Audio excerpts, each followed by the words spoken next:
अस्सलाम वालेकुम दोस्तों, कैसे हैं आप लोग। उम्मीद करता हूँ कि तमाम दोस्त और भाई खैरियत से होंगे। तमाम देखने और सुनने वालों को खुशामदीद कहूँगा। मार्केट की इंपॉर्टेंट अपडेट के साथ आपके सामने हाजिर हैं और आज एक बहुत इंपॉर्टेंट इवेंट है। रात 12 बजे पाकिस्तानी टाइम के हिसाब से एक नंबर आना है और वो है दोस्तों FOMC मीटिंग के बाद का आने वाला रेट हाइक। और जो भी नंबर आएगा दोस्तों बहुत इंपॉर्टेंट नंबर होगा, मार्केट पर डायरेक्ट इम्पैक्ट डालेगा हमेशा की तरह। अगर पॉजिटिव नंबर आएगा तो पॉजिटिव इम्पैक्ट पड़ेगा और अगर दोस्तों नेगेटिव नंबर आता है जिसके चांसेस थोड़े से कम है। अब कम क्यों है? क्योंकि एक्सपेक्ट किया जा रहा है कि नंबर जो है वो हमेशा की तरह जिस तरीके से लास्ट 2 या 3 टाइम से नंबर पॉजिटिव आ रहा है, इस दफा भी पॉजिटिव आएगा। बट अगर किसी वजह से नंबर नेगेटिव आया तो आपको फिर मार्केट जो है वो एक गंदी किस्म का क्रैश भी लेती हुई दिखाई दे सकती है। तो आज की वीडियो में दोस्तों डिस्कस करेंगे, बहुत इंपॉर्टेंट चीज़ें हैं और FOMC मीटिंग को भी डिस्कस करेंगे। इसके अलावा एक दो और फंडामेंटल्स हैं वो भी देखेंगे।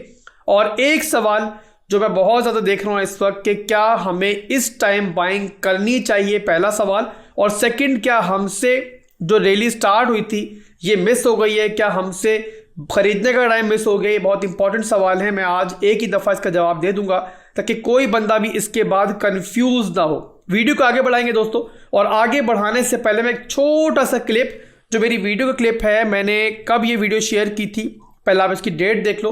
तो ये तकरीबन दोस्तों दिसंबर 10 की वीडियो है, यानी कि 1 महीना 10 दिन लगभग ये पुरानी वीडियो है, जब बिटकॉइन 17,000 के एरिया में ट्रेड कर रहा था। इस बार की बात नहीं हो रही, जो इस दफ़ा 17,000 की रेंज में आया था उससे पहले की बात हो रही है, जब पहली दफ़ा इसके बाद 18,000 की रेंज को रिटेस्ट करके फिर बुरी तरीके से क्रैश भी हुआ था।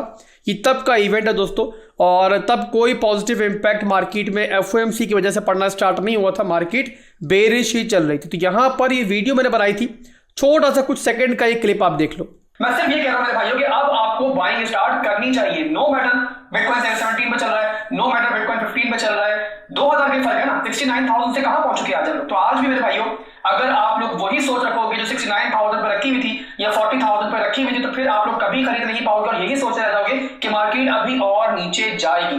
तो मैं समझता हूं दोस्तों कि अगर आप लोग इस मार्केट पर ट्रस्ट रखते हो और आप लोगों को मार्केट के फेस का अब अंदाजा हो चुका है, तो अब आप लोगों को SIP स्टार्ट करनी चाहिए अगर नहीं किया अभी तक। और यहाँ पर क्या करो दोस्तों, पार्ट से बाइंग स्टार्ट करना शुरू कर दो, यानी कि आप लोग अब यहाँ से अपने लेवल सुन लो। देखो मेरी जरूरत अभी नहीं है आपको कि मैं आपको बताऊंगी यार 16,000 आएगा तो बाय करो, 15,000 आएगा तो खरीदो, 10,000 आएगा तो खरीदो। मेरी आपको जरूरत नहीं है। जो आपकी इन्वेस्टमेंट है उसको आप लोग कम से कम 20 to 25% पार्ट में बांट लो और बस खरीदना स्टार्ट कर दो। बट ये ध्यान रखो किसी भी शिट कॉइन में पैसा नहीं लगाना। अपने पोर्टफोलियो का सबसे बड़ा हिस्सा बिटकॉइन में रखना है, सेकंड जो लार्जेस्ट हिस्सा आपका पोर्टफोलियो का होगा वो होगा इथेरियम के अंदर। और इसी तरीके से दोस्तों जो इस क्रिप्टो मार्केट के स्ट्रॉन्ग कॉइन्स हैं उनके अंदर अपने पोर्टफोलियो को डाइवर्सिफाई करोगे। आप डाइवर्सिफाई करने का मैं अब यहाँ पर सिर्फ ये वीडियो नहीं है, इस जैसी कोई 20 से 25 वीडियोस होंगी उन दिनों की, जहाँ पर मुख्तलिफ औकात के अंदर मैंने आपको क्लियर कर बताया है कि सुपर बेरिश होने का अब टाइम गुजर चुका है, बेरिश होने का टाइम भी गुजर चुका है। आप अगर बुलिश नहीं भी हो रहे तो आपको न्यूट्रल गियर में आना चाहिए। और न्यूट्रल गियर में आने का फायदा दोस्तों क्या होता है कि आप लोग बाइंग स्टार्ट करते हो। जैसे मैंने एक प्लान के हिसाब से बाइंग स्टार्ट की और मेरी खुद की 70% मेरे पोर्टफोलियो का, पूरा पोर्टफोलियो का मैं बाय कर चुका हूं। 30% की बाइंग बाकी है जो स्टिल मैंने अभी भी स्टेबल कॉइन्स के अंदर रखा हुआ है। मैं बात कर रहा हूं मिड टर्म और लॉन्ग टर्म की बाइंग की। अब अल्हम्दुलिल्लाह जो लोग मुझे फॉलो करते हैं, जो मेरे प्रॉपर तरीके से फॉलोअर्स हैं, वो इस वक्त मार्केट जहां पर खड़ी हुई है वो विन विन सिचुएशन में होंगे। मार्केट नीचे जाएगी तब भी उन्हें बाय करने का मौका मिलेगा और यहाँ से ऊपर भी जाती है तो 70% की बाइंग लेकर बैठे हुए हैं, जिससे वो मिड टर्म और लॉन्ग टर्म के लिए होल्ड कर रहे हैं। और हमें पता है दोस्तों कि हमारी कम्युनिटी से कई ऐसे मिलियनर नेक्स्ट बुल रन के अंदर पैदा होंगे जिन्होंने इस बेयर मार्केट में बाइंग की होगी और वो डरे नहीं होंगे।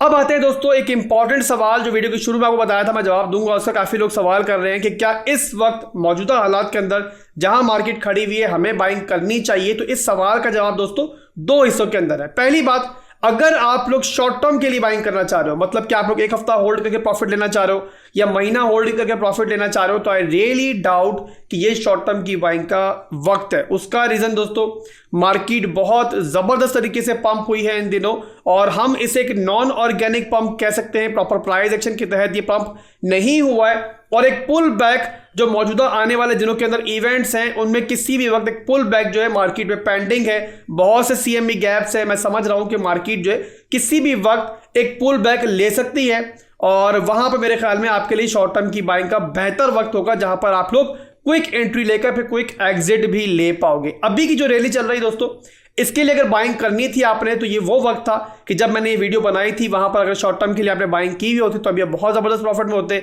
और मैं तो दोस्तों अपनी जो शॉर्ट टर्म की बाइंग की हुई थी उसमें मैं इस वक्त देखूं तो पार्ट्स के अंदर मैं एग्जिट लेने की तैयारी कर रहा हूं। कुछ मैं एग्जिट ले भी लिया है मैंने, और कुछ मेरा इरादा है कि आने वाले दिनों के अंदर मैं एग्जिट ले लूंगा। और इसके अलावा जो मेरी शॉर्ट टर्म की बाइंग थी सबके अंदर मैंने प्रॉफिट के अंदर अपना स्टॉप लॉस लगाया हुआ है कि अगर पुल बैक आता है तो मैं फिर भी अपनी जो मैंने बाइंग की हुई है उसमें एक जबरदस्त प्रॉफिट के साथ बाहर आ जाऊंगा। अब ये तो हो गया दोस्तों शॉर्ट टर्म की बाइंग करना चाहिए नहीं करना चाहिए उसका जवाब। और अगर आप लोग अगर मिड टर्म और लॉन्ग टर्म के लिए बाइंग करना चाह रहे हो, जिस तरीके से हम लोग SIP कर रहे थे और आप लोग सोच रहे हो कि अभी SIP करने का वक्त है या नहीं है, क्या हमारे हाथ से वो मौका निकल चुका है, तो मेरे भाइयों मैं आपको सिर्फ एक ऑल्ट कॉइन का चार्ट दिखाऊंगा और आप लोगों को मेरा ख्याल है खुद से आपके सवाल का जवाब मिल जाएगा कि अभी इस वक्त हमें मिड टर्म और लॉन्ग टर्म के लिए बाइंग करनी चाहिए या नहीं करनी चाहिए। तो ये दोस्तों सैंड का चार्ट है और आपको मैं दिखाना चाहूंगा, ये डेली टाइम फ्रेम का चार्ट है, यानी बिगर टाइम फ्रेम का चार्ट है।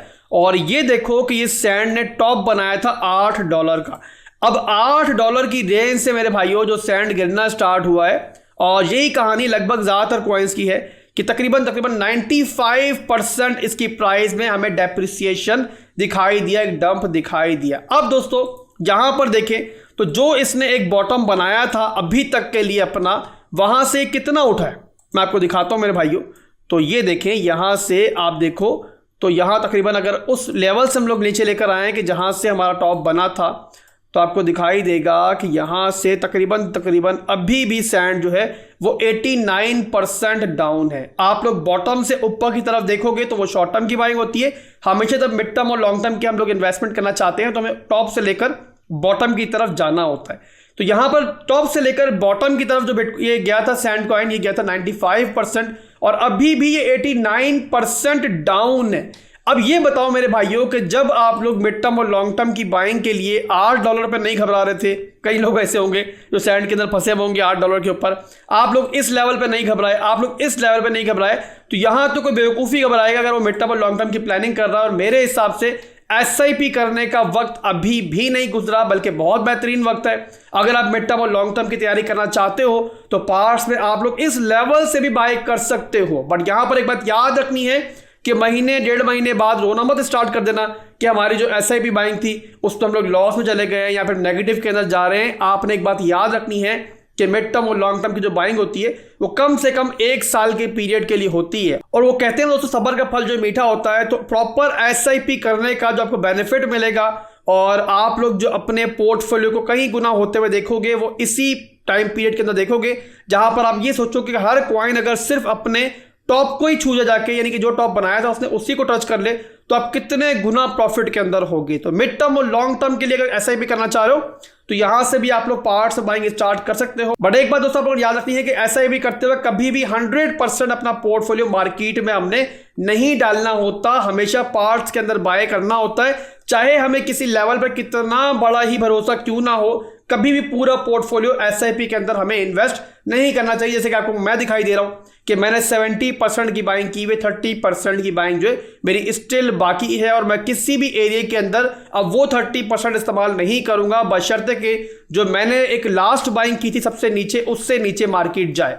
तो कैश इज द किंग और मेरे पास कैश मौजूद है बैकअप में, जब मुझे मौका मिलेगा उससे मैं इंशाल्लाह बाय करूंगा। इसके बाद दोस्तों बिटकॉइन की अपडेट देंगे क्विकली आपको। बिटकॉइन चला 23,000 की रेंज में और परसों जो है हमें एक $1,500 लगभग जो है एक रिट्रेसमेंट दिखाई दी, बट ओवरऑल तब भी बिटकॉइन ने अपनी सपोर्ट को होल्ड किया है और यहाँ पर फिलहाल के लिए सपोर्ट को होल्ड करके चल रहा है। रीज़न आपको पता है कि FOMC मीटिंग का नंबर जो है वो आज रात 12 बजे पाकिस्तान टाइम के हिसाब से आना है और एक्सपेक्टेशन ये की जा रही है कि वो पॉजिटिव आएगा। तो अगर दोस्तों पॉजिटिव नंबर आएगा तो मार्केट मजीद पंप कर सकती है और अगर नेगेटिव आता है तो फिर मार्केट जो है आपको नीचे के जो सपोर्ट्स है उन तक जाती हुई दिखाई दे सकती है। तो यहाँ पर दोनों तरफ के मूव के लिए आपको रेडी रहना है। और जब भी दोस्तों FOMC नंबर आता है तो वहां पर कोई टेक्निकल्स काम नहीं करते, कोई सपोर्ट काम नहीं करती और जैसा रिएक्ट मार्केट करेगी जिस तरफ भी करेगी बहुत एक वोल्टाइल मूव होगा। तो यहां पर दोनों तरफ के जो आपके स्टॉप लॉसेस है वो खतरे का शिकार हो सकते हैं। तो मेरे हिसाब से अगर प्रॉपर टेक्निकल बेस कोई आप ट्रेड लेना चाह रहे हो तो आपको FOMC नंबर आने का वेट करना चाहिए और उसी के बाद किसी ट्रेड में इंटर होना चाहिए। और अगर दोस्तों आप लोग क्विक एंट्री और क्विक एग्जिट करना चाह रहे हो तो फिर आप लोग वेट करो और करीब करीब जो जैसा मार्केट मूव करती हुई दिखाई दे वहां पर स्टॉप लॉस के साथ एंट्री करो और क्विक एग्जिट भी फौरी तौर पे करना है और वहां पर वही कामयाब होगा जिसका मार्केट में थोड़ा एक्सपीरियंस होगा। अगर आप लोग थोड़ा एक्सपीरियंस रखते हो तो वहां पर क्विक एंट्री और क्विक एग्जिट करके आप लोग जैसा नंबर आएगा उसके हिसाब से मार्केट से प्रॉफिट भी निकाल सकते हो। तो आज की वीडियो में दोस्तों बस इतना ही था। उम्मीद करता हूं वीडियो पसंद आई होगी। आपकी बहुत इंपॉर्टेंट सवाल का जवाब आपको मैंने दिया है। उम्मीद करता हूं कि आपका माइंड क्लियर हुआ होगा। इसके अलावा छोटी सी मार्केट की आपको अपडेट भी दी है और ये भी उम्मीद करता हूं दोस्तों कि आज जो भी रिजल्ट आता है एफओएमसी मीटिंग का उसके बाद ये वीडियो बहुत काम आएगी आपकी और इसके हिसाब से आप मार्केट पर रिएक्ट कर पाओगे। और साथ में दोस्तों वीडियो पसंद आई है ना है लाइक और कमेंट करना अपना फर्ज बना ले और जब भी वीडियो देखो लाइक पहले कर दिया करो फिर कमेंट में अपना फीडबैक भी दिया करो। आप कमेंट में लाजमी पढ़ता हूँ और अगर जवाब देने की ज़रूरत ना भी हो तो मैं उसे लाइक कर देता हूँ। इससे आपको आइडिया हो जाए कि आसिफ भाई ने आपका कमेंट पढ़ा है। कोई भी सवाल आपके जहन में कोई फीडबैक है वो कमेंट सेक्शन में जब लिखोगे तो मेरी नज़रों के सामने आएगा और नेक्स्ट वीडियो के अंदर मैं उसको कवर करूंगा। अभी के लिए दोस्तों बस इतना ही था। दुआओं में याद रखिएगा। अल्लाह हाफिज़।